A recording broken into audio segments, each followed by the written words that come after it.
Cela devait être une vitrine de la puissance russe. Un missile irrésistible, capable de transporter des ogives nucléaires, devait prouver au monde, surtout à l'Ukraine, que la Russie peut frapper partout avec ses armes nucléaires. Au lieu de cela, le missile nucléaire irrésistible de la Russie a explosé au visage de Poutine, laissant le dirigeant russe, une fois de plus, humilié. Une arme de destruction massive, ou plutôt une arme de gêne massive. C'est la preuve ultime de l'incapacité de la Russie à garantir le bon fonctionnement de ses armes les plus dangereuses. Le missile concerné était un Raketnaya Sistema, 28 Sarmat, aussi appelé Satan II, un nom choisi pour souligner sa puissance destructrice. Sur le papier, le Satan II tient sa réputation. Souvent appelé arme de l'apocalypse, le Sarmat pourrait atteindre presque toutes les cibles mondiales, y compris la plupart des États-Unis. L'organisation Missile Defense Advocacy fournit les spécifications de base du missile, en précisant qu'il pèse plus de 200 tonnes et qu'il est prévu pour être un missile hypersonique. Cela signifie qu'il pourra voyager à plus de 5 fois la vitesse du son. Cela le rend presque impossible à intercepter, même pour les systèmes de défense aérienne les plus modernes. Il y a encore beaucoup à dire. Le Sarmat peut transporter plusieurs véhicules de rentrée à ciblage indépendant, ou ogives nucléaires MERV. Un MERV contient plusieurs ogives nucléaires dans un missile, chacune visant une cible distincte. Cela permet de disperser les frappes avec un seul lancement de missile. La Russie affirme que le missile peut contenir jusqu'à 10 MERV, lourds ou 16 véhicules à rentrée multiple indépendante légers, ce qui constitue une menace terrible pour tout pays ayant la malchance de provoquer la Russie. Le Centre d'études sur la guerre conjointe précise que le Sarmat aurait une portée de 10 000 à 18 000 km, soit 6 200 à 11 180 miles. Il appartient à un groupe de 6 armes de destruction massive développées sous Poutine. Le Tsirkon, le Kinzhal, l'Avant-Garde et le Poséidon sont parmi les 6. Le Sarmat est considéré comme le joyau pour sa grande vitesse et puissance. Tout cela rend le Sarmat dévastateur, mais la Russie a un problème. Il semble que la Russie n'arrive pas à faire décoller le Sarmat. Le 28 novembre, United 24 Media a annoncé que la Russie avait lancé un missile depuis son site d'essai de Yazny, dans la région d'Orenbourg. Ce test, qui semble avoir concerné un missile Sarmat, ne s'est pas déroulé comme prévu. Peu après le décollage, le missile a échoué et explosé dans un nuage de fumée violette près d'une ville voisine. La Russie ignorerait normalement un échec de test du Sarmat, censé être une arme intimidante. Révéler un échec de lancement montrerait au monde que la Russie menace plus qu'elle n'agit. Cependant, la Russie ne peut nier son récent échec à un test. Il existe des images et elles nous montrent exactement comment le Sarmat a échoué. Déjà largement diffusée sur les réseaux sociaux, la vidéo d'1 minute montre le missile Sarmat montant droit dans le ciel, comme prévu. Mais très vite, le missile perd le contrôle, tourne sur lui-même et retombe au sol en quelques secondes. Un immense nuage de fumée s'élève, la Russie subit un échec au lancement du Sarmat. United 24 Media ajoute que d'autres habitants ont signalé avoir entendu une forte explosion et vu de la fumée s'élever dans les airs. La Russie reste muette. Les autorités régionales ont indiqué qu'aucune évacuation n'aurait lieu après l'échec du lancement, selon United 24 Media. Ils ont aussi refusé de préciser le type de missile testé. Mais il s'agissait très probablement d'un SAMAT, ce que confirment les informations partagées par Militani. Dans un rapport du 29 novembre, le média indique que certains ont d'abord cru que le lancement raté concernait un missile UR-100N, doté d'une ogive hypersonique avant-garde, l'une des 6 armes de destruction massive évoquées. Dans ce cas, Poutine aurait vu une de ses armes nucléaires prétendument imbattables exploser devant lui. Cependant, cette croyance initiale a été dissipée par un analyste nommé Étienne Marcuse, qui travaille pour le groupe de réflexion stratégique et de défense français, Fondation pour la recherche stratégique. Marcuse s'est exprimé sur X pour expliquer ce qu'il pensait s'être passé et pourquoi. Il était assez certain que le missile russe défaillant était bien un Sarmat. Le missile, probablement un Sarmat, avait déjà détruit son silo d'essai à Plasetsk en septembre 2024, bien que son type ne soit pas confirmé. Gardez en tête la destruction de ce silo. Nous reviendrons bientôt sur les échecs du Sarmat. Récemment, des Notices to Airmen ont été publiées pour le test, couvrant la zone de Donborovski au champ d'essai de Koura, au Kamtchatka. L'analyste précise. Le test du missile a bien eu lieu avec l'accord de la Russie. L'analyste souligne surtout que l'échec du test Sarmat est une très mauvaise nouvelle pour la Russie. Si cela s'avère être un nouvel échec du Sarmat, ce sera extrêmement préjudiciable à l'avenir à moyen terme de la dissuasion russe. Les missiles R-36M2 vieillissants, qui transportent une part importante des ogives stratégiques russes, voient leur remplacement repoussé encore plus loin dans le futur. La maintenance, auparavant assurée par l'Ukraine jusqu'en 2014, reste très incertaine, ce qui rend cette déclaration intéressante. Cela montre que la volonté de Poutine de créer de nouveaux missiles vient de sa propre campagne d'agression et d'invasion. Elle assurait l'entretien des anciens missiles russes. Ces missiles s'épourrissent, probablement car la Russie ignore comment les entretenir. Les missiles Sarmat, censés les remplacer, explosent moins de quelques secondes après le lancement. Le pluriel s'impose pour une raison évidente. Cela s'est déjà produit à plusieurs reprises. Nous vous demandons de vous souvenir des commentaires de Marcuse à propos de la destruction du silo d'essai de Plazetsk. Cela s'est produit en septembre 2024, et la raison semble être la défaillance catastrophique d'un missile Sarmat. Al Jazeera a signalé l'échec, précisant que des images satellites de Maxar Technologies révèlent un vaste cratère sur un site de silo du cosmodrome de Plazetsk. Le cratère mesurait environ 60 mètres, soit 200 pieds droits de diamètre. Et il n'était pas présent sur les images que Maxar Technologies avait prises quelques mois plus tôt. Al Jazeera, citant Timothy Wright, de l'Institut d'études stratégiques, rapporte que le site devait abriter des missiles Sarmat. Une cause possible est que le premier étage du propulseur n'a pas réussi à s'allumer ou a subi une défaillance majeure. La cause de la chute est de l'explosion du missile dans ou près du silo. Dans ce cas, il semble que le Sarmat ne soit même pas sorti du silo ni monté dans les airs. Du moins, le 2025, le missile a échoué après avoir monté de quelques centaines de pieds, puis est parti en vrille et s'est écrasé. C'est ici que l'on découvre la réalité du missile inarrêtable de Poutine. En réalité, le Sarmat ne peut même pas voler, encore moins parcourir les milliers de kilomètres jusqu'à ses cibles. Dans des pays comme les États-Unis, la Russie a essayé d'être aussi secrète que possible à propos de ses essais du Sarmat. United 24 Media indique que l'événement de novembre était la 3e ou 4e tentative de lancement du missile par la Russie. Toutes ces tentatives de lancement, sauf une, ont échoué de façon spectaculaire, et celle qui n'a pas échoué n'a été considérée que comme un succès partiel. Ce n'est pas ce que dirait Poutine. Selon le New York Times en septembre 2024, il a déclaré avec enthousiasme que le Sarmat avait réussi un test. En avril 2022, M. Poutine a annoncé la réussite du seul essai connu du missile Sarmat par la Russie, selon le média. Il affirmait alors que ce missile ferait réfléchir à 2 fois quiconque menacerait notre pays par une rhétorique agressive. On remarque un problème. Poutine a confirmé lui-même le prétendu essai réussi du Sarmat. Ce n'est pas exactement le saut de crédibilité que le dirigeant russe voudrait que ce soit. Poutine a un agenda, exposé dans la citation du New York Times, utilisant le Sarmat pour intimider les opposants à la Russie. Bien sûr, il dirait qu'un test réussi du missile imparable de la Russie a eu lieu, sans aucune preuve réelle.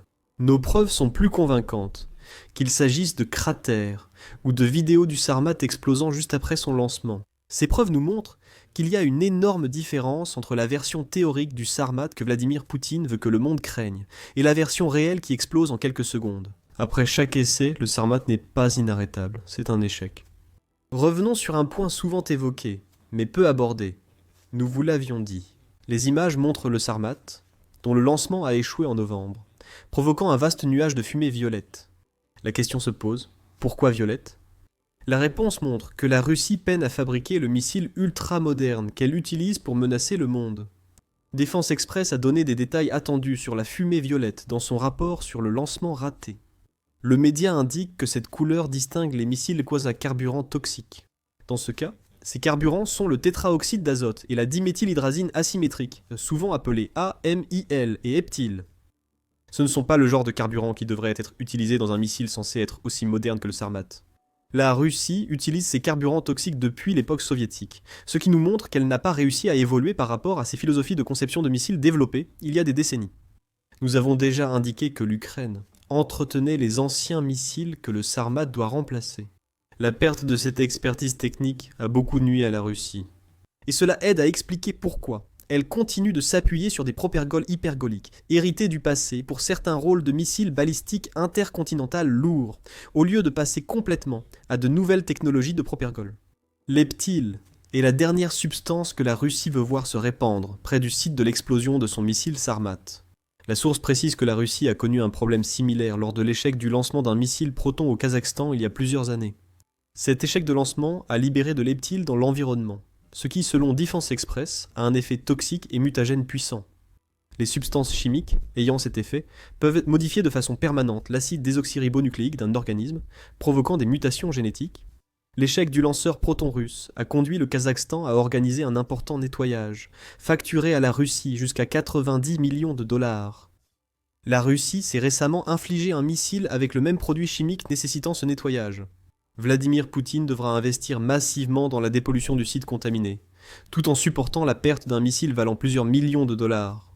C'est-à-dire, en supposant que la Russie prenne même la peine d'effectuer le nettoyage. Comme mentionné plus tôt, les autorités régionales près du site Sarmat ont déjà déclaré qu'il n'y aurait pas d'évacuation. Espérons-le, pour les Russes, qui vivent près de l'endroit où le Sarmat était tombé. C'est un mensonge raconté par la Russie pour convaincre le monde qu'il n'y a rien à craindre. Si ce n'est pas un mensonge et que les habitants voisins restent, des fumées toxiques et produits chimiques mutagènes les attendent. Poutine sacrifierait-il la santé, et peut-être même la vie des Russes, pour dissimuler l'échec du Sarmat russe? Cela reste à voir.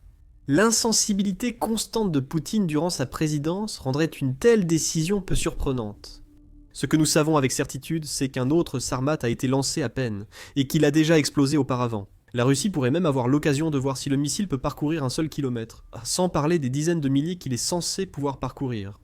Voici ce que cela pourrait signifier pour l'avenir du missile imparable de la Russie.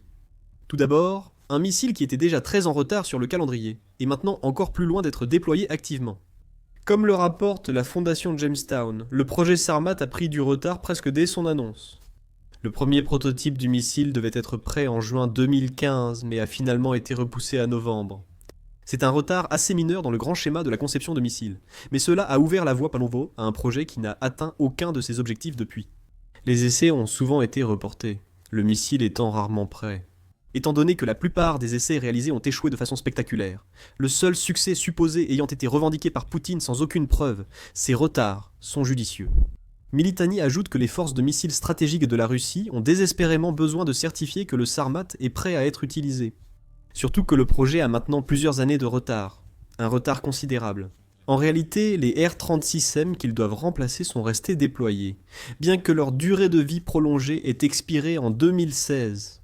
L'engouement injustifié pour le Sarmat, illustré par Poutine, a été constant.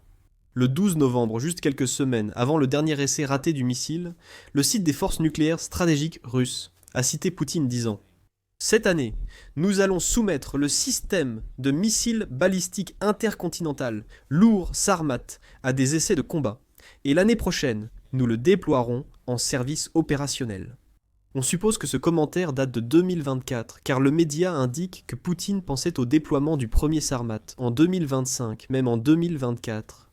Cette affirmation semblait ridicule, car le média lui-même affirmait qu'il serait plutôt inhabituel que le Sarmat soit déployé sans autres essais en vol.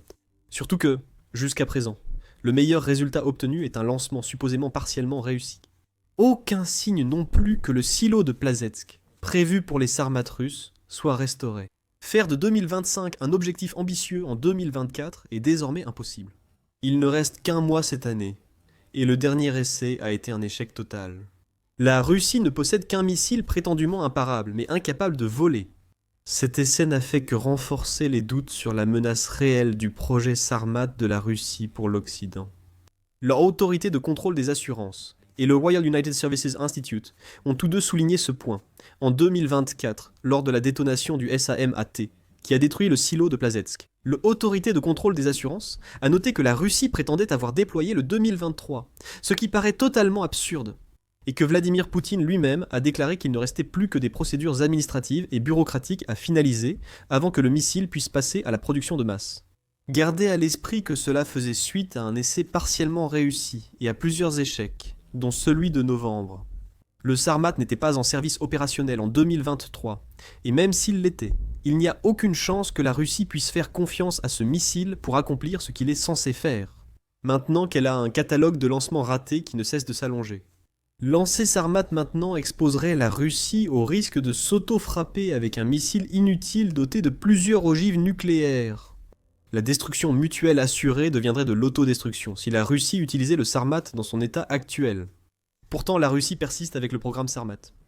D'après Nikolai Sokov, expert russe en politique nucléaire, Le programme resterait actif car la Russie veut maintenir la concurrence entre ses développeurs de missiles balistiques intercontinentaux. Le Sarmat en est-il réduit à motiver une autre équipe? On est loin de l'arme inarrêtable. L'International Institute for Strategic Studies reste tout aussi sévère sur l'échec du programme russe Sarmat. Selon une analyse approfondie de l'International Institute for Strategic Studies, le Sarmat n'aurait peut-être jamais atteint sa forme finale prévue, parce qu'il existe des problèmes dans l'ensemble du système de conception des missiles russes, des fragilités structurelles au sein de l'écosystème de conception et de fabrication des missiles russes ont également été citées comme cause possible. Le manque de personnel chez Proton PM, fabricant du système de propulsion du Sarmat, illustre ce problème selon le groupe de réflexion. Il précise que le Sarmat était l'un des missiles d'Olo les plus complexes développés par la Russie, notamment pour son système de propulsion. Le Royal United Services Institute indique que la Russie aurait accepté le Sarmat en service, bien qu'il soit un échec retentissant. À chaque essai, car elle doit sembler menaçante, les missiles R-36 étant désormais obsolètes, Poutine commence à désespérer. Pour illustrer cela, le Royal United Services Institute compare le R-36 au SAM-AT. Le premier Tuan a subi 20 vols d'essai réussis parce qu'il est devenu le missile balistique intercontinental de choix de la Russie. Le SAM-AT n'a obtenu qu'un essai partiellement réussi et plusieurs échecs. Quelle que soit la menace que le missile est censé représenter, elle est largement éclipsée par le risque énorme que la Russie encourt si elle essaie d'utiliser le SAM-AT. Nous l'avons déjà dit, la Russie a actuellement plus de chances de se frapper elle-même avec le SAM-AT que de toucher un autre pays. Stratégiquement, posséder un missile nucléaire auquel elle ne peut pas faire confiance est un cauchemar pour la Russie. Les autres puissances nucléaires, ayant testé leurs missiles, seront plus confiantes, sachant que la Russie mise tout sur le Sarmat défaillant. Poutine et ses proches au Kremlin tenteront d'ignorer l'échec du lancement du Sarmat. Les images seront négligées, tandis que la Russie poursuivra ses menaces nucléaires et ses vantardises sur son missile prétendument inarrêtable. Mais Poutine saura que d'autres nations dotées de l'arme nucléaire, y compris la Chine, qui est censée être une alliée de la Russie, n'auront pas peur. Le Sarmat Novembre nous a montré ce qu'est vraiment le Satan II. Un véritable ange déchu cependant, qui est plus dangereux pour ses propres créateurs que pour quiconque d'autre. Alors que Poutine tente de recoller les morceaux après l'échec du test Sarmat, il doit affronter de nouveaux ennemis potentiels. Ils cherchent à obtenir leur propre missile longue portée. La Suède, dernière en date, s'apprête à acquérir un missile anti-Kremlin qui effraie Poutine plus que l'OTAN. Découvrez-en plus dans notre vidéo. Et n'oubliez pas de vous abonner à Military Show pour plus de reportages sur les dernières et plus désastreuses erreurs militaires de la Russie. Et merci, comme toujours, de nous regarder.